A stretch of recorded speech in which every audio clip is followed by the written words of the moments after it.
the leaders took the lead in Israel, for that the people offered themselves willingly. The marvelous words of Judges chapter 5 and verse 2. And I cannot think of any greater statement in all of the Word of God to exemplify that which is the theme of this lectureship and our lesson tonight than leadership and leaders. I do not know of a greater need that we have tonight in our precious brotherhood than that of qualified leadership to help us move forward and take advantage of the marvelous opportunities presented us by the gracious God of heaven. Tending the flock. Implied in that is the idea that elders are flock tenders, shepherds. And those of us who make up the body of the Christ are sheep. And it is with that picture in mind that we shall pursue our study tonight on tending the flock. I only want to mention tonight for our consideration two things. In the first place, I want us to look at the responsibilities of the shepherds. When you begin to think about those who oversee the body of the Lord, and when you begin to think about those who are to tend the flock, the very thought of tending implies responsibility. Someone has said that where there is ability and opportunity, there is responsibility. And certainly with 1 Timothy chapter 3 and Titus chapter 1, the Bible shows that there are men who have the ability. And with the establishment of the church in Matthew 16, 18, and Acts chapter 2, there is the opportunity. Therefore, for some men, there is the responsibility. And what a marvelous responsibility that is. To be able to think about being overseers and feeders and tenders of the flock of God. When we think about the responsibilities of the shepherds tonight, let me suggest in the first place that the shepherds are responsible for feeding the flock. In Ezekiel chapter 34, verses 2, 3, and 8, and in Acts chapter 20 and verse 28, we see underscored the idea of a shepherd feeding the sheep. When Paul called to him the elders of the Church of Christ at Ephesus, he said unto them that they were to feed the flock of God. Their responsibility was to make sure that the flock is fed. When Jehovah God remonstrated with the unqualified and irresponsible shepherds of literally Judah, but referred to as Israel in the 34th chapter of Ezekiel, Jehovah talked about the fact that He would come and He would take care of His sheep when they had not done so, and because they had not done so. And one of the things about which He spoke was that He would feed the flock. Speaking of the Messiah in Acts chapter 40 and Isaiah chapter 40 and verse 11. Isaiah, the uptown city preacher, said to the nation of Israel that when Messiah came, He would be an individual who would be a shepherd to His people. And since we understand that the shepherds are to feed the flock, the Messiah would be one who would feed the flock. Who can miss the picture of the marvelous shepherd in John chapter 10, and especially verse 11, where Jesus underscores the fact that He would even lay down His life for the sheep. Certainly a shepherd who would die would be a shepherd who would feed, and would understand and would carry out His responsibility of feeding the flock. And what a marvelous picture. A man who no doubt was discouraged. He had done what some in his position might think would be the most unpardonable of acts. Literally 3 times. He had told folks he didn't even know Jesus. And he told them that at a very crucial time, when really he needed to stand up and be counted. But he said, I don't know him. I don't know him. And even took upon himself a Hebrew oath. I call God to witness I don't know him. And that man needed to be restored. In John 21, 15 to 17, Jesus restored Peter. 3 times Peter said, I don't know him. 3 times Jesus had him affirm, you know I love you. And every time Jesus responded, tend my sheep, feed my lambs, feed my sheep. Jesus, the Good Shepherd, John 10, was preparing a denier to be a good shepherd. And when Peter would write in 1 Peter chapter 5 in verse 1, he could say, I am a fellow shepherd, an elder, writing to elders about eldering. A man who had been prepared several years before with tender terminology of the shepherd feeding the sheep. Tonight, in order to feed the flock, the shepherd must do something. Let me suggest that in order to feed the flock of God, the shepherd must associate with the flock. In Ezekiel 34, verses 11 and 12, in the picture of Jehovah coming as the shepherd of his flock Israel, he talks about the fact that he will go after the sheep that had been scattered. And he will gather them and he will bring them back. And there you see the marvelous and beautiful picture of the shepherd associating with the sheep. Have you ever heard of a shepherd who wouldn't have anything to do with the sheep? Have you ever heard of a shepherd who didn't even know who the sheep were, or where they were, or where they might have been? And you know, ladies and gentlemen, tonight, if the shepherd associates with the sheep, like it or not, he is going to smell like sheep. And I believe tonight that one of the greatest qualifications of elders in the body of the Lord, as they tend the flock, is they smell like the rest of us. Because they've been out there with us. They've worked side by side, hand in hand, shoulder to shoulder, as we've carried on the work of God in their tending role, in their feeding role. They've come down to where we are. And they know what we're like. And they know what we need. And they know how we are.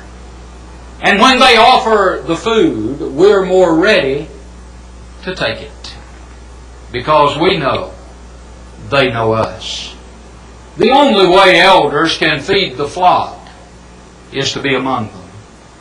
This allows them to know several things. It allows them to know the sheep. It allows them to know whether or not the sheep are present to be fed. It allows them to know whether or not they need to make a journey to find a sheep that is not present. It allows them to know why some of the sheep are not there. It allows them to know whether or not there are difficulties or problems that may be arising. It allows them to know if there's a hole in the fence. All of these things they need to know if they're going to feed us, and they'll never know them unless they smell like sheep. And I want to say tonight, in all kindness and honesty, one cannot feed the sheep from the security of an elder's office. Elders are workers. 1 Timothy chapter 3 and verse 1 depicts these sheep feeders as men who desire a work, not an office. Not a place from which they can insulate themselves from the sheep, but men who are willing to smell like sheep. Now this will cause the elders to get involved not only in the decision to feed the sheep, but in the actual feeding of the sheep. It might be easy to make the decision, we need to feed the sheep. But it's another thing to put the sack of feed on your shoulder, to walk out to where the sheep are, and to be engaged in the active feeding of those sheep. Sometimes all the sheep here is something like the shepherds have decided. And that has caused a lot of prayers to be one-sided toward the shepherds of the flock. Have you ever noticed how we pray for our shepherds? Something like, Father, give our elders wisdom as they make the decisions. Could it be the reason we're one-sided in our prayer is that our shepherds have been one-sided in their feeding process?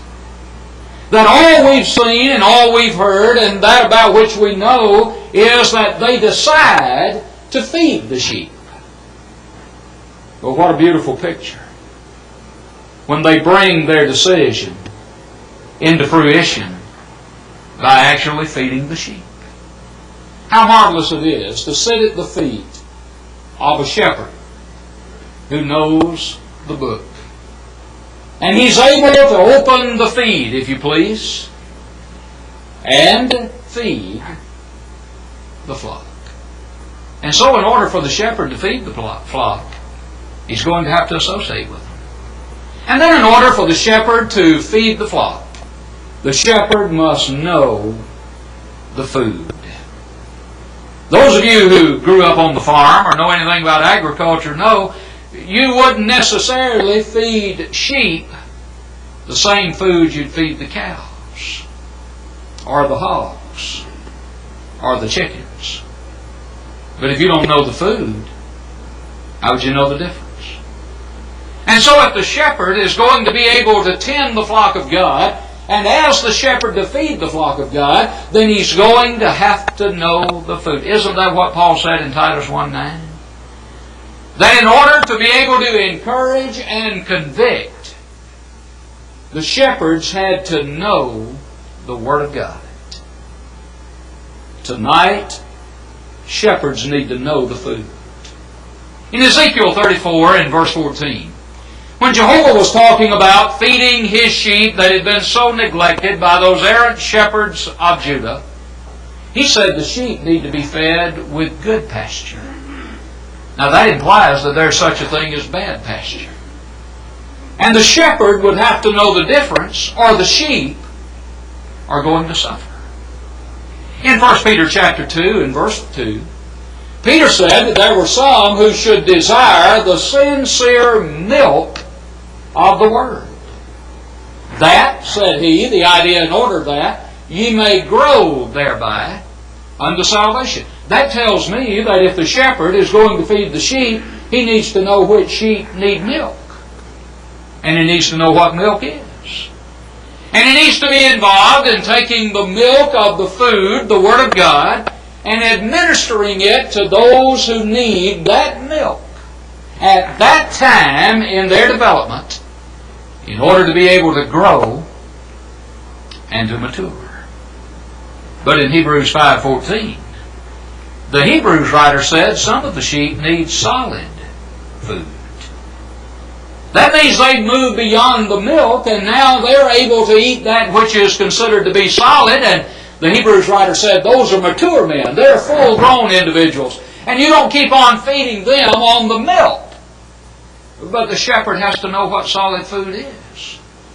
And he has to be able to know which sheep need the solid food when and how they need it to be dispensed in order that they may grow and develop and mature so that they can make their contribution to the sheepfold.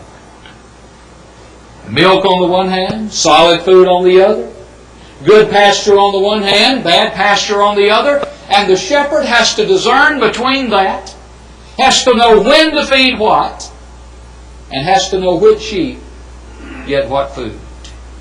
I believe there's more to being a shepherd than just grabbing someone by the arm and saying, come on, we need a shepherd. Don't you? I believe there are some qualifications that need to be met if the shepherd is going to be able to tend the flock. In the second place tonight, shepherds are responsible for overseeing the flock. In Ezekiel chapter 34, verses 4 to 6, and verses 11 to 16, and also in 1 Peter chapter 5, verses 2 and 3, the idea of responsibility is undertaken from the standpoint of oversight. Now, sometimes when people get up to pray or to speak, they get nervous. I'm sure none of you ever faced that difficulty. But I've noted some people in the church who are like the little boy or the younger adolescent boy sitting out on the park bench on a marvelous moon-shining night with his girlfriend. And as he looked deeply into her marvelous, loving eyes, he lost his equilibrium. And before he knew it, he said, "Honey, would you marry me?" Why, she was so taken aback. She said, "What did you say?" He said, "Nothing. I've said too much already." And I think I've known some people who stand up sometime who may say more than they intend. But have you ever heard people talk about elders who overlook the flock? There may be more truth in that than we want to admit. You see, if shepherds are going to fulfill their responsibility toward the flock, in tending the flock, they must not overlook the flock. They must oversee the flock. And that indicates the idea that they have set their sights intently on that flock, so that they might ferret out that which should not be there and make sure that everything is present that should be. And I believe as we look at Ezekiel chapter 34, we see 2 or 3 things about this oversight business that might help the shepherds tend the flock. In the first place, in order to oversee the flock, the shepherd must strengthen the diseased and heal the sick. In Ezekiel 34, verses 4 and 16, Jehovah said that He was going to heal those who are sick, and that He was going to strengthen the disease. Wouldn't it be wonderful if shepherds didn't have to deal with sickness and disease? Wouldn't it be wonderful if they could always have a healthy flock, and everything they did would be positive, and they could always be happy, and they could always smile, and there'd never be any sleepless nights? There would never be any times that they spent on their knees day in and day out because they had sick sheep and they're trying to bring the sick sheep back to health, or the diseased sheep back to healing. You see, sin, boys and girls, causes the sheep to get sick. In Isaiah 59, 1 and 2, Isaiah said, "Your sins separate between you and your God, and they hide His face from you, that He will not hear."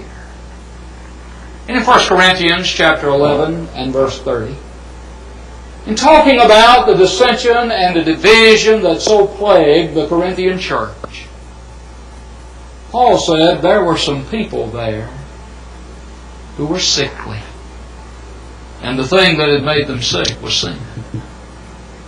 And shepherds have to deal with the sin problem because the sheep get sick. And they're not able to turn their backs on them. They're not able to walk away and say, "Not my responsibility, call the elders," because they are one. They have to do that. They have to roll up their sleeves and deal with the illness and deal with the disease and try to bring back that sick one. And strengthening and healing may even mean they have to discipline the sick sheep. In 1 Corinthians 5, verses 1 to 13, in talking with real sickness, a man engaged in fornication, known widely, not only among the church, but among the Gentiles in the city, and a reputation that had been tarnished and harmed, and the church was sick because of it. And Paul wrote and said, "You're going to have to discipline that sick sheep. You're going to have to put that one away from you. You're not going to be able to eat with him. You're not going to be able to keep company with him. You're not going to be able to go along like everything's all right." In tending the flock, there are the sick and the diseased that have to be brought back to health. And the shepherds have to do that. And that's part of this matter of overseeing the flock. But then again, in order to oversee the flock, the shepherd must bind up the broken. Again, Ezekiel 34, verses 4 and 16, Jehovah said that when He came to restore His nation, His people, He would bind up that which had been broken. And who could forget 1 Thessalonians 5:14? Though the admonition is to all of us, there are some folks who need to be encouraged. There are some people who need to be strengthened. There are some individuals who are sheep that are hurting, that have been bruised, that have been broken, and they need someone to bind them up. And that someone is the shepherd. How comforting it is to know that there are shepherds who are willing to get out among sick sheep and heal them back. And that there are shepherds who are willing to go out among the broken and bind them up. Now, ladies and gentlemen, that is not easy to do. Those of us who preach, those who are elders, those who work with individuals who are hurting and who have been harmed in various ways know that can be one of the most draining things you could ever do. It's wonderful to go to the hospital with someone who's having a new addition to the family. But very seldom are we called to the hospital, and very seldom are elders called unless someone has been broken and needs to be bound. And it may be 2 or 3 in the morning. They may be there all day or all night, but thanks be to God, there are men who will be there because they're shepherds. And they realize that tending the flock means that they bind up the broken. But in the third place, in order to oversee the flock, the shepherd must bring back those who've been driven away. In Ezekiel 34, beginning in verse 4, and then verses 11 to 13 and verse 16, we have the idea of Jehovah going to people who, because of the neglect of other shepherds, have been driven away. And they are not among the sheepfold anymore. And they're gone. You have any like that? When you look on the roll and you say, where are they? And someone says they've been driven away. And some may be those you've had to drive away through a discipline program. But whatever the case is, they're no longer in the sheepfold, and that's where you want them.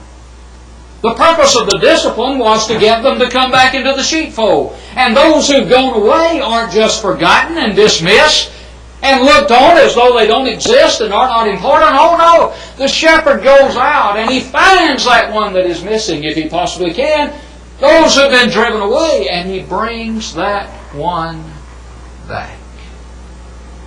If I understand 2 Corinthians chapter 2, verses 5 to 7, that's what was going on in Corinth. Some commentators believe that the man in chapter 5 of 1 Corinthians was the man in chapter 2 of 2 Corinthians. We'll have to get to heaven to know for sure. But someone there was coming back.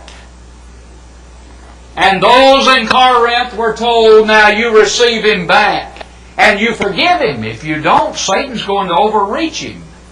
And he's going to be driven farther away. When that repentance has taken place, that one that has been driven away is brought back. And the shepherd has brought him back.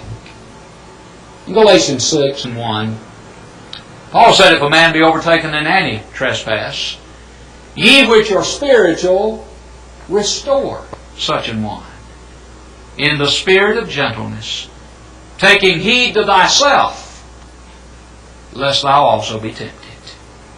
I'm thankful tonight that I can stand here and tell you that I have known shepherds that were out in a pea patch at 5 o'clock in the morning trying to catch a sheep that had been driven away. I'm glad that I can tell you I've known shepherds who've been out at midnight trying to bring back a sheep that has been driven away. Because that's oversight. And you can't do that in an office. You have to be out among the sheep. But then again, in order to oversee the flock, the shepherd must seek the lost. Some of the sheep are not driven away. They may be like that sheep in Luke 15 that just wandered off on his own and became lost. In Ezekiel 34, 4 and 16, Jehovah said, I'm going to find the lost and bring them back. And I love the first 7 verses of Luke 15, don't you? It's a beautiful picture. It's what Jesus wanted the scribes and Pharisees to do. He wanted them to come back because they were lost and didn't even know it. And He told that beautiful picture, that beautiful story that pictured the shepherd going to get the lost sheep. Our song doesn't do us justice here. It's a beautiful song, just not right. The song says He left the 99 safely in the fold. The text says He left them in the wilderness. And I believe the leaving them in the wilderness underscores the importance of bringing back the one. That shepherd is so in tune with the sheep that if they're lost, He's going to do all He can to bring him back. And then in order to oversee the flock, the shepherd must protect the sheep. In Ezekiel 34, verses 5 through 10, Jehovah said He would protect His sheep. In Acts 20, 29 to 31, Paul said that at my departure, or after my departure, grievous wolves shall enter in, not sparing the flock. And from even among yourselves that would take place. And then he used a very important word. Watch. Watch. In Hebrews 13 and verse 17, submit to them that have the rule over you, for they watch in behalf of your soul. Ladies and gentlemen, fellow sheep, that's comforting. You see, I wish and have wished 1,403 million times that I could go back and be a kid again and Mom and Daddy make all the decisions. Any of you ever wish that? Especially when the bills come in about once or twice a month and you say, well, I wish Mom and Daddy were here to make the decisions and write the checks. You can't do that. You grow up, you become grown, you accept responsibility. But I'm thankful that in the church, though I'm grown and I'm responsible, God has in place some people who love me so dearly. They're watching out for me. They're overseeing me because they know I need all the help I can get. And when the wolf is coming, they're able to cry, watch out. Or they're able to come and help drive that wolf away, or even to slay the wolf, because they're overseeing the sheep. The shepherds have the responsibility to feed the flock and oversee the flock. Now, ladies and gentlemen, that may not be very important to you unless you're that sheep for whom they need to care. Have you ever noticed that we take the shepherds for granted until we're that sheep? And then if they don't act exactly like we think the shepherd ought to act, we have a whole lot to say about that, don't we? And we have a great deal of criticism to offer them, most of it negative and destructive. Why not start off right and make their watchfulness, their feeding, their overseeing joyous by being the kind of sheep I ought to be? But whether I am or not, you shepherds are responsible. Tonight, in the second place, as we talk about tending the flock, I want to talk about the rewards for the sheep. If the shepherds do their job well, guess who reaps the rewards? The sheep did. And we are indebted tonight to shepherds who have done their job well. And I believe the 23rd Psalm summarizes, as it were, in three ways, the rewards for the sheep when the shepherds have worked well. If the shepherds do their job well, in the first place, the sheep will enjoy peace in life. In Psalms 23, 1-3, and verses 5 and 6, you have laid out the idea, I shall not want. That just sounds good, doesn't it? If the Good Shepherd, pictured there as Jehovah, is the example, and the elders are following the example of the Good Shepherd, 1 Peter chapter 5, and they do their job well, then I'm going to enjoy peace in this life. Why? Because I have a personal knowledge of the shepherd. You ever notice that personal pronoun there in Psalms 23:1? Jehovah is my shepherd. Wouldn't it be wonderful if the sheep felt that way about the shepherds? I know those men, and they know me. In fact, in John 10, verses 4, 5, and 14, Jesus said, they know my voice. And there won't be a fake shepherd anywhere that can fool them, because they won't listen to his voice. They know my voice. And I know them, and they know me. But not only do I have that peace in this life because I have a personal knowledge of the shepherd, but look at all the provisions the shepherd makes. And who would want to be an errant sheep with shepherds like that?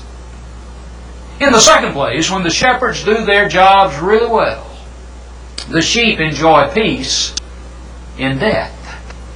I will fear no evil. Why? I'm prepared. Those shepherds and their overseeing and their feeding have made provisions for me so that I am prepared to go through the valley of the shadow of death. And then in the third place, the sheep will enjoy peace in eternity. I shall dwell in the house of Jehovah forever. Because the shepherds helped me be what I ought to be here, I was ready for death. And when this life is over, I can live forever with Jehovah. I think of Enoch, don't you? When you look at Hebrews 11:5 and Genesis chapter 5, one day Enoch and God were out walking.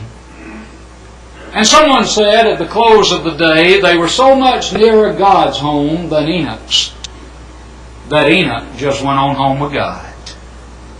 When shepherds do their job well, when they feed the flock and oversee the flock, they help the flock be ready to just go on home with God, tending the flock. May God bless every elder, qualified man who works in behalf of the sheep. Thank you.